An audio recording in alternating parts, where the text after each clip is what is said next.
Nous lisons du 1er au 11e verset. L'Éternel fit venir un grand poisson pour engloutir Jonas. Et Jonas fut dans le ventre du poisson 3 jours et 3 nuits. Jonas, dans le ventre du poisson, pria l'Éternel son Dieu. Il dit, dans ma détresse, j'ai invoqué l'Éternel et il m'a exaucé. Du sein de ces jours des morts, j'ai crié et tu as entendu ma voix. Tu m'as jeté dans l'abîme, dans le cœur de la mer, et les courants d'eau m'ont environné. Toutes tes vagues et tous les flots sont passés sur moi. Je disais, je suis chassé loin de ton regard, mais je verrai encore ton saint temple. Les eaux m'ont couvert jusqu'à m'ôter la vie. L'abîme m'a enveloppé. Les roseaux ont entouré ma tête. Je suis descendu jusqu'aux racines des montagnes. Les barres de la terre m'enfermaient pour toujours.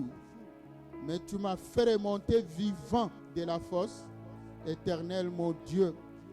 Quand mon âme était abattue au-dedans de moi, je me suis souvenu de l'Éternel et ma prière est parvenue jusqu'à toi dans ton temple. Ceux qui s'attachent à des vaines idoles, éloignent d'eux la miséricorde. Pour moi, je t'offrirai des sacrifices avec un cri d'action de grâce. J'accomplirai les vœux que j'ai faits. Le salut vient de l'Éternel.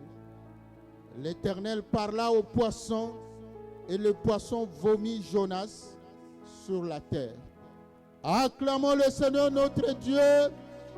Oui, mon frère, ma soeur, le dimanche passé, nous avions parlé des sacrifices. Où es-tu par rapport aux sacrifices? Servons l'Éternel, honorons Dieu avec nos biens, notre argent. Amen. Et aujourd'hui, le thème, c'est toujours où es-tu? Et aujourd'hui, c'est par rapport à la prière, par rapport aux engagements. Bien-aimés, nous avions lu Ézéchias. C'est dans le même esprit que Jonas, ceux qui ont expérimenté, ceux qui ont senti même l'odeur de la mort, ceux qui étaient au bord même du gouffre, mais que l'Éternel a fait remonter de ces jours de mort à la vie. Il les a ramenés à la vie et ils témoignent. Amen. Vous savez l'histoire du pauvre Lazare. Il y a quelqu'un qui a dit, oh, ce que je vois là, c'est horrible. Seigneur, ramène-moi à la vie pour que j'aille avertir mes frères, mes soeurs. Et qu'est-ce qu'on lui avait dit? Non, il y a des prophètes qui sont là. Amen. Mon frère, ma soeur, quand vous entendez la voix de l'Éternel, n'endurcissez pas le cœur. Il faut comprendre. Il faut prêter oreille. Le temple. Le temple symbolise la prière. Parce que quand Dieu a créé le sacerdoce, il a institué quand il a institué le sacerdoce, il a ordonné de créer le tabernacle. Et dans le tabernacle, il y avait le propitiatoire qui symbolise la prière. Le but du propitiatoire, c'est d'écarter la colère de Dieu contre son peuple. C'est ça la prière. C'est par la prière que nous nous ressourçons. C'est par la prière que nous confessons. Nous allons auprès de Dieu pour implorer sa grâce. C'est par la prière. Mais un chrétien sans prière, c'est un chrétien mort spirituellement. Pose la question au voisin, où es-tu par rapport à la prière? Daniel et ses amis, ils priaient 3 fois par jour parce qu'ils savaient qu'il y avait le danger. Mais toi et moi, nous vivons dans un monde hostile. Ce monde dominé par Satan. La Bible nous dit, depuis le jour où il a gagné Adam et Ève, il est devenu le prince de ce monde. C'est lui qui dirige, c'est lui qui organise. Il dirige, il organise tout. Et le chrétien, c'est par la prière. Un chrétien sans vie de prière, c'est impossible. Mais la prière a aussi des principes. Selon le texte que nous venons de lire, nous avons lu Ézéchias. Nous venons de lire aussi Jonas. Toutes les grandes prières, toutes les prières qui ont produit des effets ont été faites avec vœux. Amen. Avec promesse à Dieu. Jonas a beau prier, il était dans le ventre du poisson. Il n'avait pas beaucoup de réserves d'oxygène dans le ventre du poisson. Et il savait qu'il allait à la mort. Il a beau supplier l'Éternel, mais c'est seulement quand il a dit, je reverrai son saint temple. Amen. Quand il a dit, j'offrirai des sacrifices d'action de grâce à l'Éternel, et c'est alors que Dieu a donné l'ordre au poisson. Le poisson l'a vomi. Dimanche, mon frère, ma soeur, nous avions dit, beaucoup croient que la Bible nous interdit de faire des vœux. Non. La Bible nous persuade de ne pas faire les vœux insensés. Mais la Bible ne nous interdit pas de faire le vœu. Au contraire, quand nous lisons bien la Bible nous encourage à faire des vœux à l'Éternel. Des promesses à l'Éternel. Nous avons lu Ézéchias. Il a dit, toute ma vie, Seigneur, si tu me fais grâce d'être encore vivant, tout le reste de ma vie, je vais le consacrer à toi. Je marcherai humblement tout le reste de ma vie devant l'Éternel. Jonas aussi a compris, parce que Ézéchias aussi a parlé du Saint-Temple. Le temple. Pose la question au voisin, as-tu le cœur au temple? Où es-tu? Par rapport à ta prière, par rapport à la promesse. Un chrétien, tu viens, tu dors, tu tombes dans ton lit comme un morceau de bois, sans même faire, ne fût-ce que le Notre Père et Apamba que les autres font. Un chrétien, tu te réveilles toujours. Quand tu mets ton alarme, tu ne prévois pas le temps de prière. Le réveil, tu mets juste parce que c'est le temps où tu dois te réveiller. Tu dois te réveiller, courir dans la douche, faire tout ça, prendre ton linge, courir au métro, aller au travail. Tu ne prévois pas un temps de prière que je dois dire merci à Dieu. Mon frère, ma soeur, où es-tu par rapport à la prière? Jésus-Christ n'a-t-il pas dit veillez et priez afin que vous ne tombiez point en tentation? La prière. C'est par la prière que nous devons combattre. Parce que le combat, même ce que tu vois visiblement là, même tes voisins, tes amis, tes collègues, même au service, ceux qui t'attaquent, en réalité, ce n'est pas ce que tu vois. Le vrai ennemi est spirituel, le diable. Nous ne luttons pas contre la chair. Amen, ni le sang. Et c'est par la prière qu'il faut combattre, parce que le combat est spirituel. Si tu n'as pas une vie de prière, tu resteras médiocre spirituellement. Et le diable va gagner tes pensées. Toujours argent, argent, argent. Toujours des projets. Acheter la maison, acheter la voiture, acheter ceci. Toujours. Et ensuite, avec tous les crédits que tu as pris, toujours ça. Oh non. Oh, comme j'ai beaucoup de crédits. Crédit de maison, crédit de la maison, de la voiture. Il faut un deuxième travail. Courir et tout ça. Le diable te charge pour te garder loin du temple. Loin de la parole de Dieu. Parce que ton raisonnement, tu es pris dans le piège de l'ennemi. C'est ça que Jésus dit. On ne peut pas servir 2 maîtres à la fois.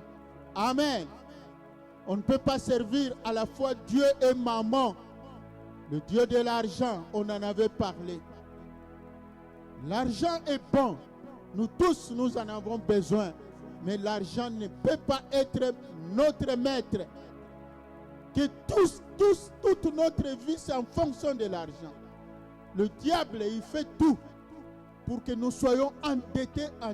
Comme ça, nous aurons des raisons valables pour ne pas vaquer à la prière. Il faut s'auto-évaluer, mon frère, ma soeur. Où es-tu par rapport à la prière? Les temps sont mauvais. C'est ce que nous dit la Bible. Les temps sont mauvais. Sans la prière, tu n'auras pas de victoire. Jonas a crié. Parmi les promesses qu'il a faites à Dieu, je reverrai ton saint temple. Ézéchias aussi, la même chose. Ton saint temple. La prière. C'est-à-dire, je consacrerai du temps dans ta présence. La présence de Dieu. Mon frère, ma soeur. Et la prière, il faut faire les vœux. Les vœux. Tu es dans une situation, le ventre du poisson symbolise tous les problèmes. Peut-être c'est la maladie qui t'accable. On t'a donné un diagnostic quelque part sévère. La prière.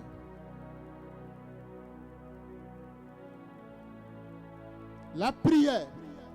Peut-être tu as des problèmes de documents. Tu as fait des démarches, tu tournes, échec. La prière. La Bible nous dit, dans le psaume 27, en vain vous vous levez tôt le matin et vous courez. Mais qu'est-ce que vous gagnez? Vous ne gagnez que le pain de la douleur. Ce verset-là ne veut pas dire que Dieu nous décourage, ne nous encourage pas à travailler. Non. Mais Dieu veut attirer notre attention que même notre travail doit être une prière. Une prière à Dieu. Parce que le verset continue pour dire Dieu en donne autant à ses bien-aimés pendant qu'ils dorment. Mon frère, ma soeur, tout ce que tu reçois comme solution, tout ce que tu gagnes comme des victoires, sois sûr que Dieu te le donne d'abord sous sommeil. Amen. Le sommeil là, ce n'est pas le sommeil comme nous dormons là. Ce sommeil là signifie la prière.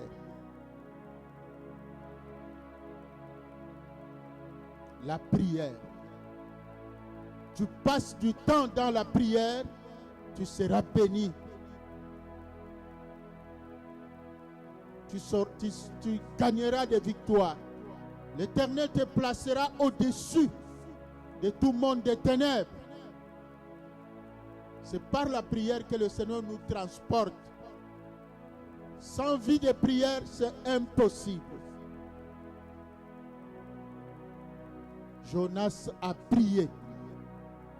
Et Jonas a prié avec promesse. Ézéchiel a prié avec promesse. Anne a prié avec promesse. Le vœu. Toi, le Saint-Esprit t'avait mis à cœur que chaque fois tu amènerais du papier mouchoir, des papiers hygiéniques. Toi, le Saint-Esprit t'avait mis à cœur que toi, tu maintiendrais le temple de Dieu très propre. Où en es-tu? Toi, tu avais pris l'engagement avec Dieu pour la construction du temple. Ne fût-ce que les $20 que tu avais promis par mois, ça souffre. Où es-tu par rapport aux promesses, par rapport à l'engagement?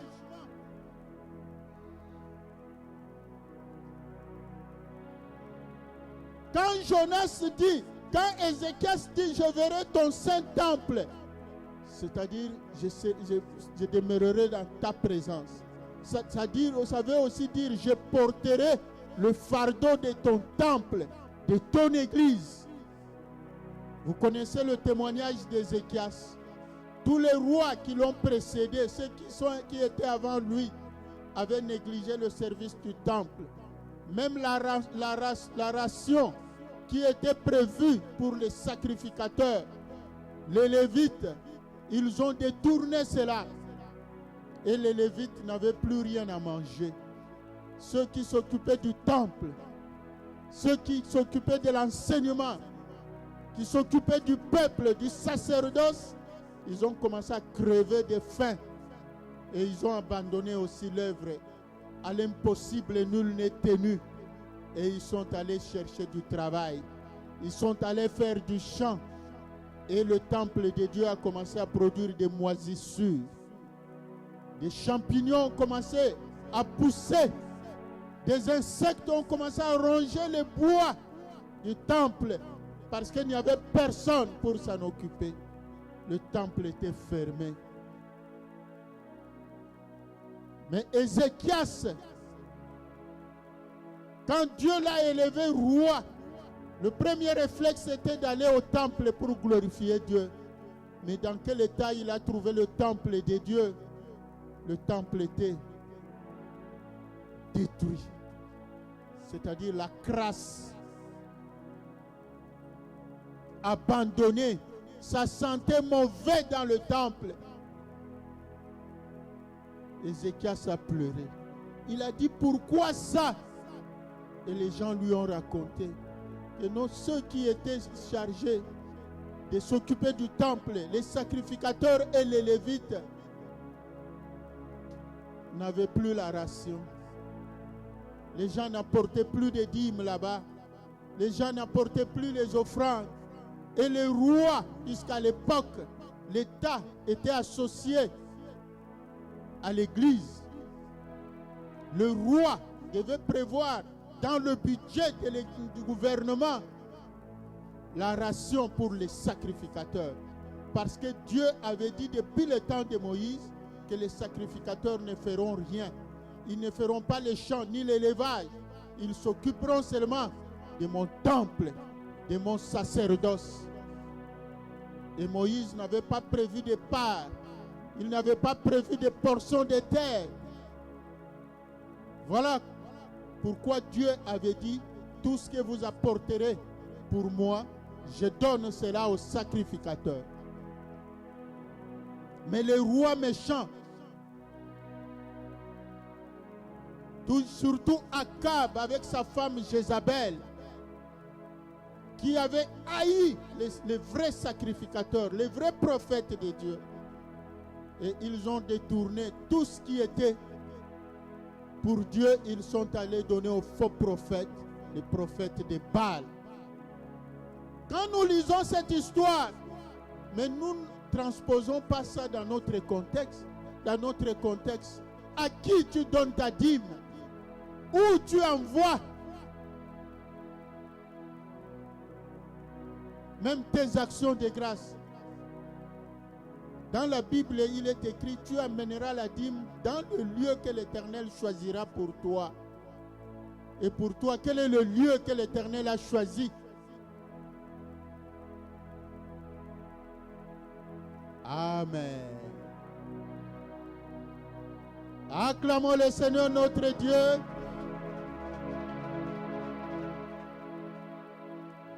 Quand nous on grandissait, comme on aimait beaucoup la, comment on appelle la sardine, ça s'appelle comment encore? Annie. Amen. Et on disait, il y a des gens maintenant qui faisaient, comment on appelle la métaphore, que la sardine, la tête est restée au Maroc. Et moi aussi, je peux utiliser cette métaphore. Toi aussi, tu es la sardine ou pas? La tête est restée où? À qui tu te confies? Es-tu sûr? La part réservée à Dieu, à qui tu donnes?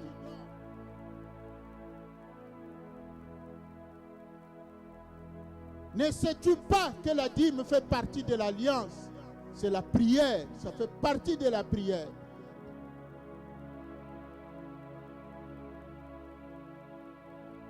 Quel est le lieu que l'Éternel a choisi pour toi?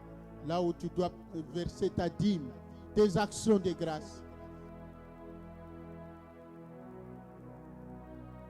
C'est ça la prière. Parce que la prière, ce n'est pas seulement par la bouche. Seigneur, je t'adore. Seigneur, la prière a des principes. Ézéchias a fait la promesse. Jonas a fait la promesse. C'est quand il a fait cette promesse-là que Dieu a donné l'ordre aux poissons. Maintenant, tu peux les libérer. Dans quelle situation où tu te trouves? C'est à toi d'inciter Dieu à dire un mot pour toi. Dis seulement un mot et mon âme sera guérie. Amen. Nous avons besoin de la parole qui sort de la bouche de l'Éternel. Dieu donne des ordres même au monde des ténèbres. Arrêtez, libérez-les, libérez-la, sortez-la. Amen. Mais la prière, comment tu fais ta prière? Une prière routinière ou bien c'est la vraie prière?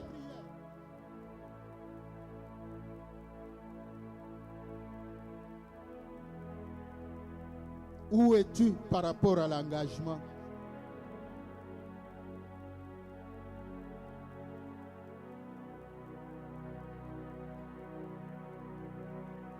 Lisons encore la parole de Dieu dans Jean, chapitre 1. Évangile selon Jean.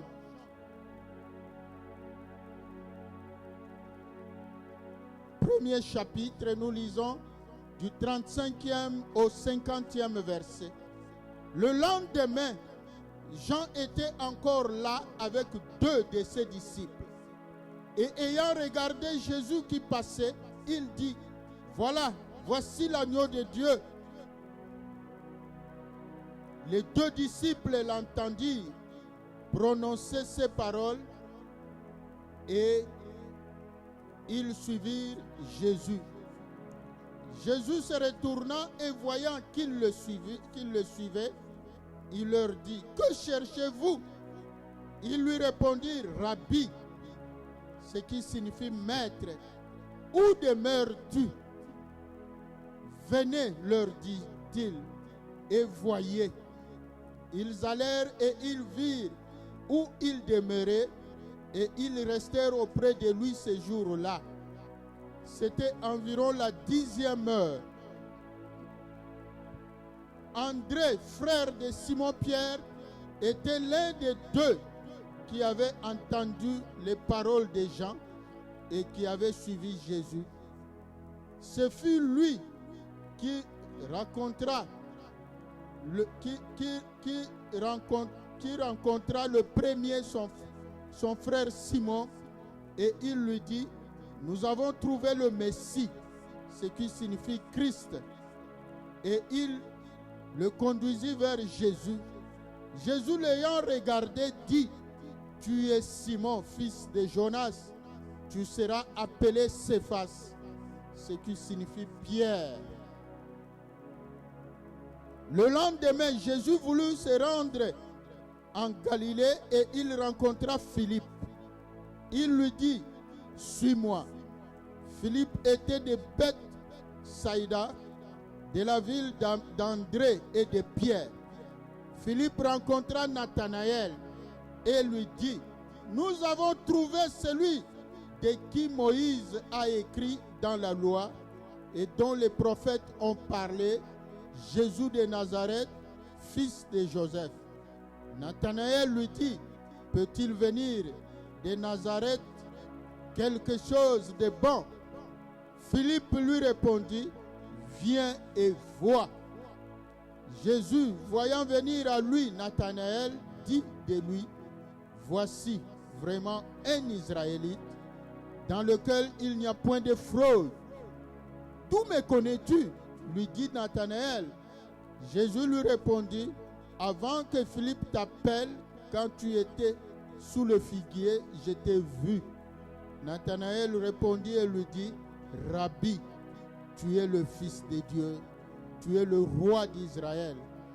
Jésus lui répondit, parce que je t'ai dit, tu verras de plus grandes, parce que je t'ai dit que je t'ai vu sous le figuier, tu crois. Tu verras de plus grandes choses que celles-ci. Acclamons le Seigneur notre Dieu. On nous raconte l'histoire des premiers disciples de Jésus. Les premiers disciples de Jésus étaient d'abord disciples de Jean-Baptiste. Quand Jésus est allé se faire baptiser auprès de Jean-Baptiste, dès que Jean-Baptiste l'a vu, il a dit, voici l'agneau de Dieu qui ôte les péchés du monde. Amen. Je vous avais dit que moi je ne suis pas le plus grand. Le plus grand vient derrière moi et c'est celui-là. Amen. Et ça a attiré la curiosité de ses disciples. Et quelques-uns des disciples de Jean-Baptiste ont abandonné Jean-Baptiste. Ils ont suivi Jésus. Entre autres, André. André était le jeune frère de Pierre. Et Pierre, c'est André qui l'avait gagné. C'est André qui est allé raconter. Mais avant ça, André et l'autre disciple ont suivi Jésus. Jésus leur a demandé, pourquoi vous me suivez? Oh, nous voulons savoir là où toi tu demeures. Amen. Et ils sont allés, ils ont vu là où demeurait Jésus, ils sont restés avec lui. Et quand André est rentré à la maison, il a raconté à son frère Pierre que j'ai vu le Messie. Celui dont Moïse a parlé et dont les prophètes aussi ont prophétisé. Le Messie vient. Et c'est André qui a conduit Pierre, son grand frère, auprès de Jésus. Amen. Sans savoir que Pierre, c'est celui-là qui deviendra le premier responsable de la première église. Amen. Mon frère, ma soeur, où es-tu par rapport à l'annonce de la bonne nouvelle? Parles-tu encore de Jésus dans ton milieu? Ou bien tu es timide? Tu as honte pour que les gens sachent que toi tu es chrétien. Tu as honte de parler de Jésus-Christ parce que ce monde ne veut plus entendre parler de Christ. Ce monde qui est tombé dans l'athéisme. Mon frère, ma soeur.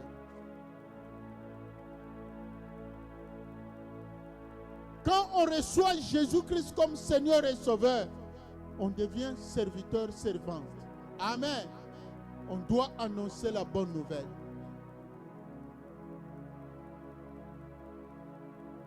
La bonne nouvelle ne doit pas être annoncée seulement par des campagnes d'évangélisation, mais c'est de bouche à l'oreille. C'est ça d'ailleurs l'évangélisation la plus efficace. On joue de son influence dans le milieu où on vit. On parle de Jésus. Parles-tu encore de Jésus? Pose la question au voisin. Parles-tu encore de Jésus? Dans les réseaux sociaux, vous êtes fort de transmettre les vidéos qu'on vous envoie, mais les prédications qui passent sur Facebook, est-ce que vous les retransmettez? Est-ce que vous les transférez? Vous les diffusez parmi les réseaux, vos réseaux sociaux?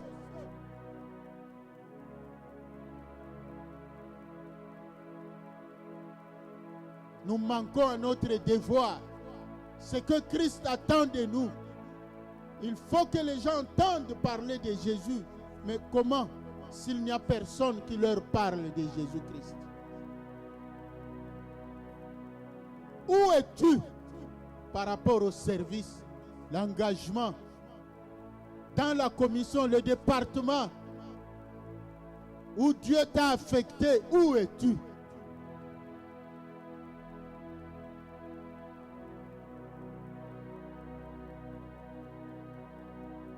Je bénis Dieu, un des serviteurs de Dieu de notre église, mais qui est loin, qui est à distance, qui ne fait que me déranger, me dit: pasteur, même si moi, dans le cadre de mon travail, je suis loin, mais trouver une solution, comment dois-je servir Dieu, même à distance? Oh, que Dieu les bénisse. Mais toi qui es là, plus près,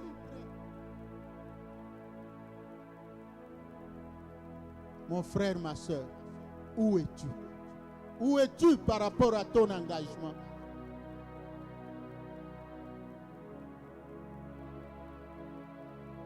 André a gagné Pierre. Philippe a gagné Nathanaël. Amen. Et toi et moi, parlons-nous encore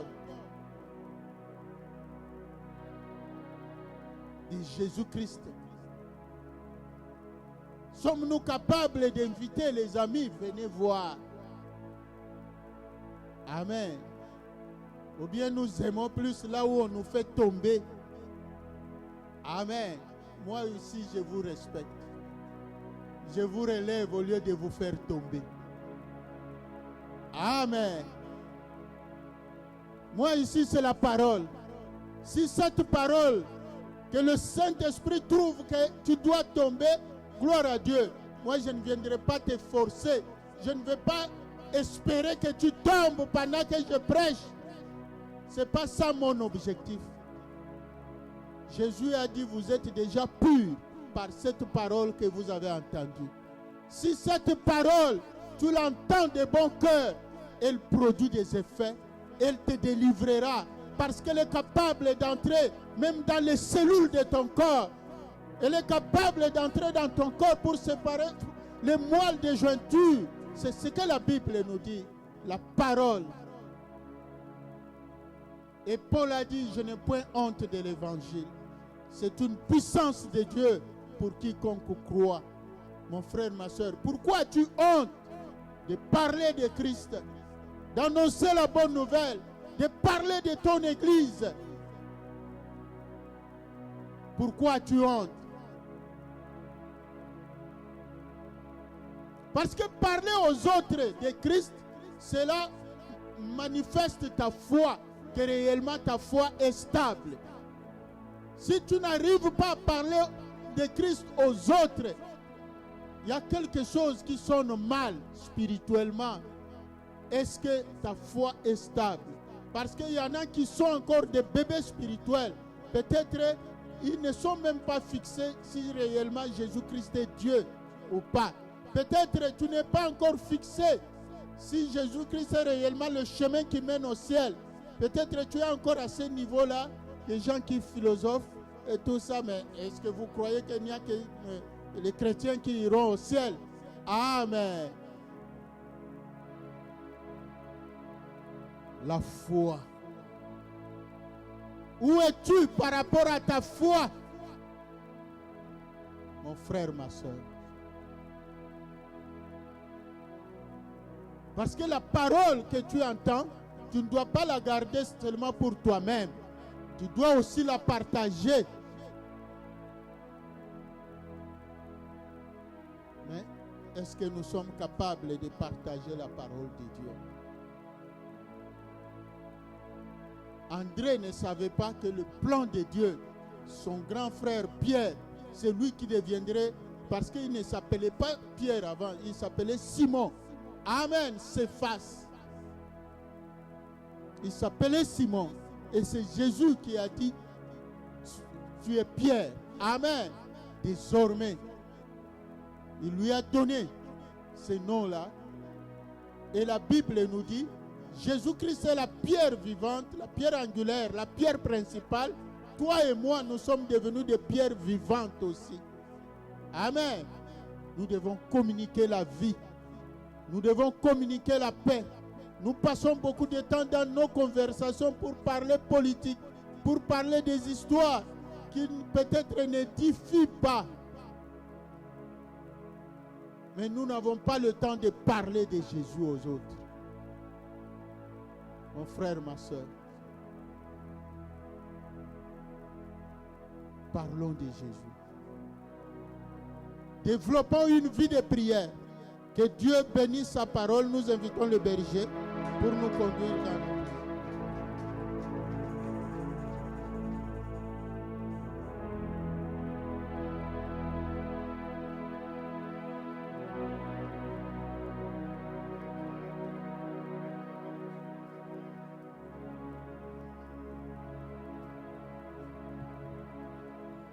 Nous voulons prier. Où es-tu? Où es-tu par rapport à la prière?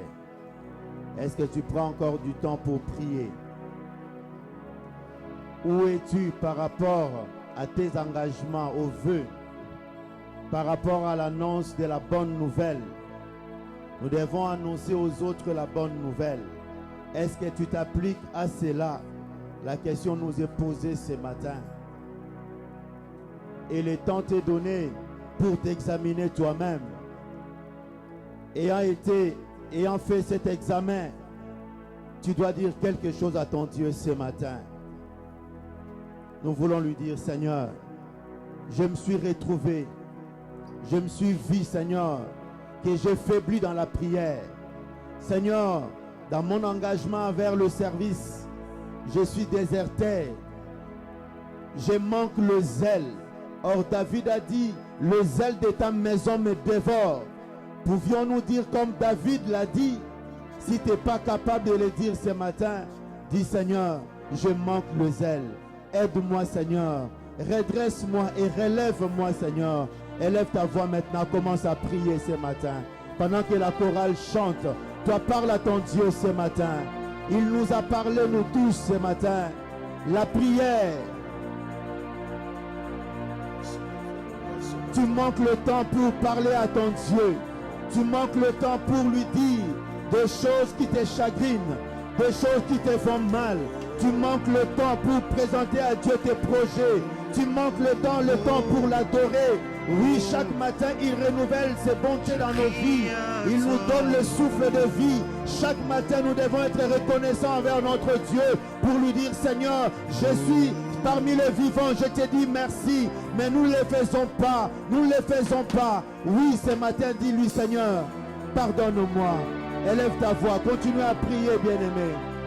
Prie à ton Dieu ce matin. Il t'écoute. Il t'écoute. Il est un Père pour nous. Il est un Père pour nous. Il pardonne. Il redresse. Il relève ceux qui sont tombés.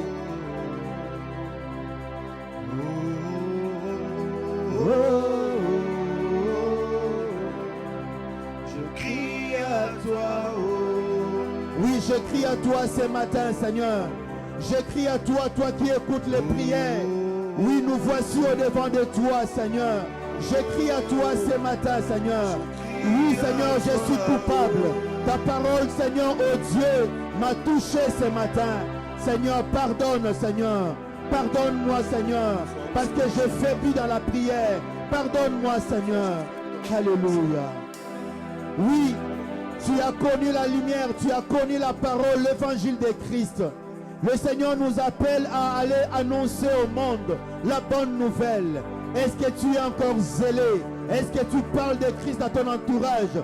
Ou tu as honte de l'évangile? Le Seigneur a dit, si vous avez honte de moi aujourd'hui, j'aurai aussi honte de vous dans le dernier jour. Ce matin, bien-aimé, parle à ton Dieu, dis-lui, Seigneur, pardonne-moi, Seigneur, rétablis-moi, donne-moi la force d'annoncer au monde, Seigneur, la bonne nouvelle, que tu es Christ, le Messie promis par Dieu pour notre salut. Prions, levons nos voix, prions au nom de Jésus, alléluia. Seigneur, de prêcher ta parole, accorde la grâce tous les jours, Seigneur. Alléluia. Alléluia. Jésus nous a dit, allez, faites de toutes les nations mes disciples, me baptisant au nom du Père, du Fils et du Saint-Esprit, et observez-les, tout ce que je vous ai prescrit. Voici, je suis avec vous tous les jours et jusqu'à la fin du temps. C'est une mission que Dieu nous a donnée. C'est une mission que Christ nous a donnée. D'aller annoncer, d'enseigner aux autres ce que nous avons appris de Christ. Enlève-nous la timidité, enlève-nous la douleur, enlève-nous le peur et aide-nous, Seigneur, à parler de toi, à témoigner de ta grandeur, Seigneur, à témoigner de Tu dois annoncer aux autres. Tu dois parler des autres de Christ. Tu dois annoncer la bonne nouvelle. Voilà pourquoi même la Bible appelle l'évangile la bonne nouvelle. La bonne nouvelle. La bonne nouvelle doit être enseignée. La bonne nouvelle doit être annoncée aux aveugles, aux désespérés, afin que tous se relèvent. que nos filles, Seigneur, puissent évangéliser et que nous puissions impacter le monde, Seigneur, comme tu le veux. Aide-nous, Seigneur, ce matin, nous avons besoin de toi. Nous avons besoin de ton assistance, Saint-Esprit de Dieu. Aide-nous, s'il te plaît. Oui, dans 1 Corinthiens chapitre 10, il est écrit, ces choses leur sont arrivées pour servir d'exemple et ont été écrites pour notre édification, à nous qui sommes parvenus à la fin de ce siècle. L'histoire de Jonas qu'on a entendu ce matin a été écrite pour servir d'exemple à toi et à moi ce matin. Es-tu combattu? Tu te retrouves dans le ventre d'un poisson. Tu te retrouves dans un trou. Est-ce que tu te retrouves dans une situation difficile dont tu ne sais plus quoi faire? Est-ce que tu te retrouves dans une situation qui est à tes yeux impossible? Nous pouvons prier comme Jonas. Jonas a fait un vœu à Dieu.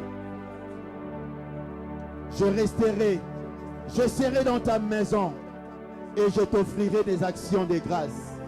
Il a fait un vœu et Dieu l'a exaucé. Anne aussi a fait un vœu à Dieu. Si tu me donnes un fils, je consacrerai cet enfant à toi. Il te servira. Au lieu d'avoir un, mais Dieu lui a donné plusieurs enfants. Elle a fait un vœu. Est-ce que tu peux faire un vœu ce matin? Est-ce que tu peux t'inspirer de cette formule de prière? Ce n'est pas par hasard que cette histoire est écrite dans la Bible. C'est pour nous servir d'exemple. Élève ta voix maintenant. Commence à parler à ton Dieu. Dis-lui, Seigneur, si tu me sors de cette situation, si tu m'élèves, si tu me donnes la guérison, voici ce que je ferai pour toi. Voici ce que je ferai pour toi. Élève ta voix, commence à prier au nom de Jésus. Alléluia.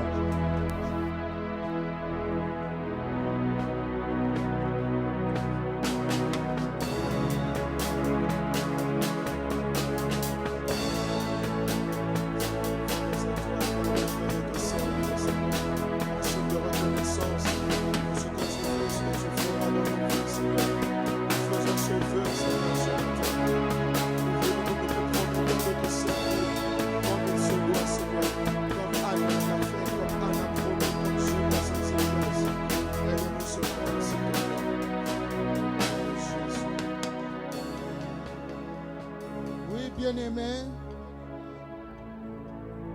c'est dans cette attitude de prière, avec tous nos fardeaux, toutes nos détresses, situations de stress, que nous allons aller à la table du Seigneur. Jésus leur dit, je suis le pain de vie. Celui qui vient à moi n'aura jamais faim. Celui qui croit à moi n'aura jamais soif. Mais, je vous l'ai dit, vous m'avez vu et vous ne croyez point. Tous ceux que le Père me donne viendront à moi. Et je ne mettrai pas dehors celui qui vient à moi. Car je suis descendu du ciel pour faire non ma volonté, mais la volonté de celui qui m'a envoyé. Or, la volonté de celui qui m'a envoyé, c'est que je ne perde aucun de tous ceux qu'il m'a donnés, mais que je les ressuscite au dernier jour. La volonté de mon Père, c'est que quiconque voit le Fils, croit en lui, ait la vie éternelle, et je le ressusciterai le troisième jour. Les Juifs murmuraient à son sujet, parce qu'il avait dit, je suis le pain qui est descendu du ciel. Et il disait, n'est-ce pas là Jésus, le fils de Joseph, celui dont nous connaissons le Père et la Mère? Comment donc dit-il, je suis descendu du ciel? Jésus leur répondit, ne murmurez pas entre vous. Nul ne peut venir à moi si le Père qui m'a envoyé ne l'attire, et je le ressusciterai au dernier jour. Il est écrit dans le prophète, ils seront tous enseignés de Dieu. Ainsi, quiconque a entendu le Père et a reçu son enseignement vient à moi. C'est que nul n'a vu le Père, sinon celui qui vient à Dieu, celui-là a vu le Père. En vérité, je vous l'ai dit, celui qui croit en moi a la vie éternelle. Je suis le pain de vie. Vos pères ont mangé la manne dans le désert et ils sont morts. C'est ici le pain qui descend du ciel, afin que celui qui en mange ne meure point. Je suis le pain vivant qui est descendu du ciel. Si quelqu'un mange de ce pain, il vivra éternellement. Et le pain que je donnerai, c'est ma chair, que je donnerai pour la vie du monde. Là-dessus, les Juifs discutaient entre eux, disant, comment peut-il nous donner sa chair à manger? Jésus leur dit, en vérité, je vous l'ai dit, si vous ne mangez la chair du Fils de l'homme, et si vous ne buvez son sang, vous n'avez point la vie en vous-même. Celui qui mange ma chair et qui boit mon sang a la vie éternelle, et je le ressusciterai au dernier jour. Car ma chair est vraiment une nourriture, et mon sang est vraiment un breuvage. Celui qui mange ma chair et qui boit mon sang demeure en moi, et je demeurerai en lui. Comme le Père qui est vivant m'a envoyé, et que je vis par le Père, ainsi celui qui me mange vivra par moi. C'est ici le pain qui est descendu du ciel.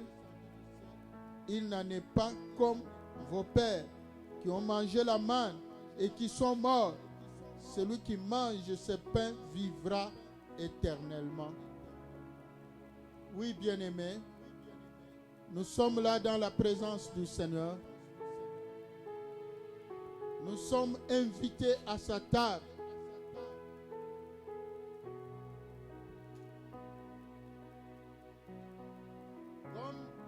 Comme nous venons de lire, Jésus-Christ est le pain du ciel. Le pain qui est venu du ciel pour toi et pour moi. Il nous a recommandé de manger dans la communion fraternelle. Il nous a recommandé la bénédiction, la délivrance au travers de la Sainte Seine. Le jour où il fut livré, il prit le pain, il rendit grâce et le donna à ses disciples en disant, « Ceci est mon corps, livré pour vous et pour la multitude, mangez-en tous. » Et après avoir mangé, il prit la coupe, il rendit grâce et la donna à ses disciples en disant, « Ceci est la coupe de mon sang, répandu pour vous et pour la multitude, buvez-en tous. »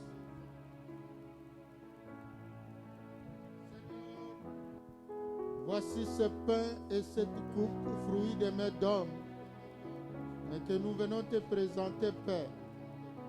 Du haut des cieux, descend ton esprit, afin qu'il devienne ton corps et ton sang. À ta table, il y a la guérison. À ta table, il y a des solutions à tous les problèmes. Seigneur, bénis. Bénis ma soeur, bénis mon frère, en mangeant et en buvant à ta table. Que les malades soient guéris. Que des solutions soient données aux problèmes de ton peuple. Que celui qui a le cœur troublé retrouve la paix. Et que ton nom trouve gloire. Au nom de Jésus. Amen.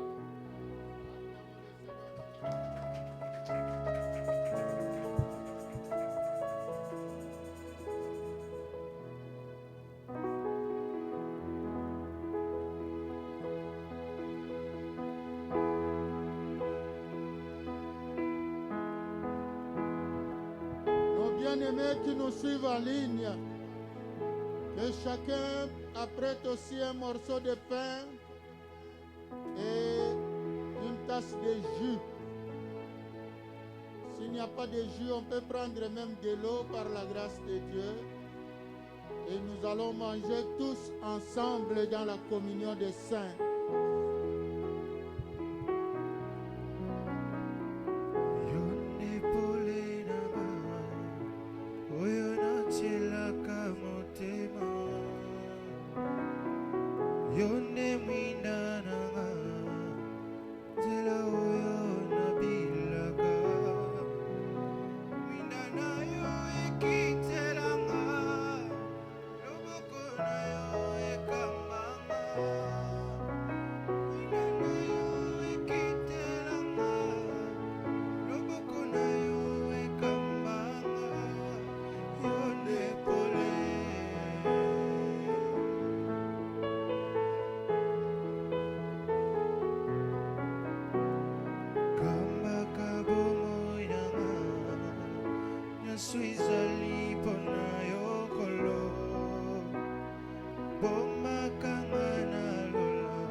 nakoki te kofanda kimia, nakoki te nazanga maloba ye, nakoki te nakanga mono bolama nzambe elekelinga mosantu, nakoki te kobomba Yesu mpona bolamu oyo osali ye, mpona bolamu oyo osali ye. Nakoki te kobomba Yesu, nakoki te kofanda kimia, nakoki te nazanga maloba ye, nakoki te nakanga monoko, akanisaka nga ata nakanisi ete Yesu na nga o nazwa na talo yaya, mpona bolamu oyo osali ye, mpona bolamu oyo osali ye. Eutinga mozinda motema, yebiminga kino monoko, nalingi nyaganga kasi nakoki te, motema nanga esi etondi na bolamu na Nzambe, na libota to mpe na sante nanga yaya, nayeba bolamu oyo osali ye, nayeba bolamu oyo osali ye. Nzambe monene lokola yo papa, na mokili oyo namoni te o, kanisi nyonso osalelinga, nazongi pene na yo nakumisa yo, balobi nanga nabinaka lokola liboma, kasi nayebi suje ya mabina nanga eza. Pour manger, boire, que l'Éternel descende de sa grâce même là où se trouvent nos frères et sœurs en ligne. Que l'Esprit de l'Éternel descende dans tout ce que vous allez manger, boire. Mangeons et vivons au nom du Seigneur Jésus-Christ.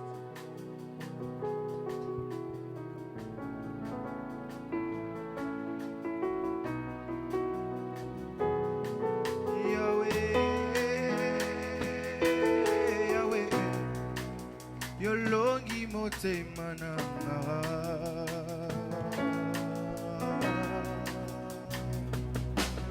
Yahweh, Yahweh, olongi motema nanga, olongi Oui, motema bien-aimé, remercie ton Dieu. Bénis le nom de l'Éternel, lui qui a donné sa vie pour sauver la olongi nôtre. molimo ya moyenge bedo olongi nakomoti kozalanga, nakomokoma lokola yo yaya, olongi. Oui, Seigneur, sois loué, sois béni. Toi qui as dit, je ne mettrai point dehors celui qui vient à moi. Toi qui ne nous traites point selon nos péchés, tu ne nous punis point selon nos iniquités. Ton amour est grand. Nous te sommes infiniment reconnaissants, Père, car c'est toi qui renouvelles notre intelligence. C'est toi qui restaures nos âmes et nos esprits. Seigneur, que ton nom soit béni dans la vie de ma soeur, dans la vie de mon frère, dans toutes les familles, dans toute notre assemblée. C'est seul ton nom, Père, que nous élevons, car tu es le Dieu de grâce. Tu es le Dieu qui ne garde jamais ta colère éternellement. Tu es le Dieu miséricordieux. Sois loué, sois béni pour ta miséricorde. Sois loué, sois béni pour toutes les bénédictions, Père. Sois loué, sois béni pour la joie et la paix, pour cette communion des saints, toi qui nous gardes dans ta présence. Au nom de Jésus. Amen. Acclamons le Seigneur notre Dieu.